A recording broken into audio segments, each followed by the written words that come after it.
Okie dokie. So today I just want to do a quick little presentation here on like a 4 to 6 week accumulation phase that I think is incredibly useful, especially peaking or priming yourself for a meet or competition. All right, so jumping into it here.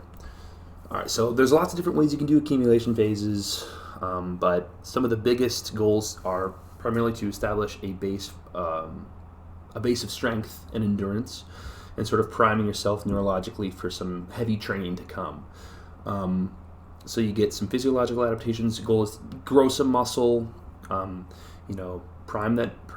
your nervous system and your CNS for the heavy peak weeks to come. So with this particular accumulation phase, the physiological effects that you get from it, they don't last forever, obviously. So it's nice. It's not a bad idea to run this program, a couple times throughout the year, but essentially they're going to last for upwards, I think it's like 35 days, so 5 or 6 weeks you're going to have effects from this, and then they're going to slowly start tapering off. So it's a perfect idea to start off like a powerlifting prep if you're doing a 12-week prep or whatever. You can do this for 5-6 weeks and then finish with your heavy training, your peak training, getting up to your primary numbers there. So the way that this accumulation phase is built is we're going to have a little eccentric phase for, you can do 2 to 3 weeks for the eccentrics and 2 to 3 weeks for the isometrics, but I like to usually do the eccentrics for 3 and the isometrics for 2. So moving on here, and then obviously this is all to set yourself up for the concentric phase or your peak for your competition, or even if you're just doing it to hit some heavy numbers, or if you wanted to do this accumulation phase and then run, let's say, 2, 3, 4 weeks, or 2, 3, 4 strength blocks, for a couple months, then, that it also works for that perfectly. So starting off here, we got the first eccentric phase. Now, the goal of this phase is primarily we're training the stretch reflex and the stretch shortening cycle, where we're trying to train our stretch muscles to gain as much we're trying to train them to absorb as much kinetic energy as possible, so that when we have our explosive concentric phase, when we're lifting really heavy, we're going to be super explosive. Now, our body has some inhibitory responses that sort of stop us from lifting super duper heavy, and one of them is the Golgi tendon apparatus.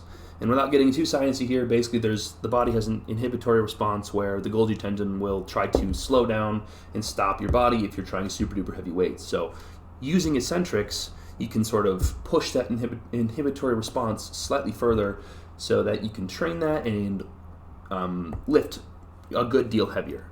Now, the last bit I like to touch for eccentric phases as well, and just doing eccentric work whenever really, is it's a fantastic way to practice form. You're having 6 to 8 second eccentric reps, and your bar path it's a really, really good way to focus and feel and train the proper bar path for each movement. Okie dokie. So next one, we're going to the isometric phase, which is essentially you're having like a pause phase here, and for this one, we are trying to train that absorbed eccentric energy from the past phase into explosive concentric power. So what we get from the isometric phase is more motor unit recruitment. There's slight conversion from type 1 to type 2 muscle fibers, and more recruitment of type 2 muscle fibers, training like from that eccentric, those slow long eccentrics. As we like lower and stretch the muscle, we start recruiting bigger and stronger, more explosive motor units the longer we do those eccentrics. So we're getting more type 2 muscle fibers to fire.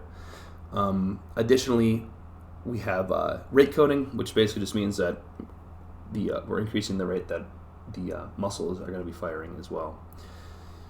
So, and then just a little caveat here for both the isometric and eccentric phase, we always want to be finishing the movements with a concentric action. So, if you're doing bench press, for example, and you're doing the eccentric, so down, 6 seconds, pause, 1-2 seconds, or all the way down, you touch the chest, explode, super duper hard concentric action.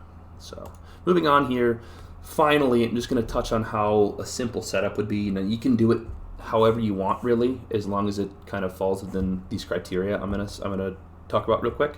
So we don't want to do over 85% for the eccentrics or isometrics because they can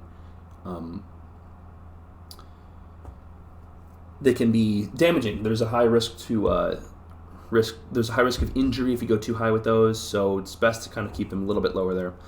But this is just a pretty simple, progression. We're doing basically periodization here. It's just, first week 70%, 6 sets of 4, 6-second eccentrics. Second week 75%, 4 sets of 4. Third week 80%, 4 sets of 2 as it gets heavier. You might need assistance too. When it gets to the 80 to 85% range, it gets really hard. So you might need some spotters to help you through that eccentric. And now after the first 3 weeks, if you need a deload, you can go ahead and take one. If your fatigue levels are really hard, especially if you've never done training like this before, it might be incredibly difficult. But after that, you can either take the deload or not. It's just 5 weeks all the way through, and then you do your isometrics the last 2 weeks here. So I did 72.5% and 77%. In the percentage ranges, you can do 60 to 85%, and then just adjust your rep scheme accordingly to that. But as it gets super heavy, you want your pauses to be slightly less long. So we're gonna want, when it gets to near the 80 to 85% range, we want it about 4 seconds, and before that, it should be around 5-second pauses. And then again, that caveat in the bottom: finish every single eccentric and isometric movement with an explosive concentric. So really focus on that every single rep doing this little cycle. Now, you can do this multiple times throughout the year. You can do it just once. Really, it's nice to just get novel training experience as well. If you've never done this before, you might get some fantastic gains from it because it's new and novel and something new. It's fantastic for a meet prep. I think if you start off like a 12, 16 week, however long it is, meet prep, do this for your first 5 weeks, and then you have 6, 7, 8 more weeks to sort of work on your peak. It's a fantastic way to set that up, because we're doing all those neurological, without getting too sciencey about it. You are training your body physiologically to handle and be incredibly explosive. So I think it's been super, super helpful in that manner. Now, another thing, this is just one way of many to do, one way of probably hundreds, if not thousands, to set up programming, and I just think it's a fun way. It's super new. It's novel. I find that it's super fun training this way as well. Super duper challenging. Kind of fun. You should give it a shot. Let me know how it goes. Thanks for watching.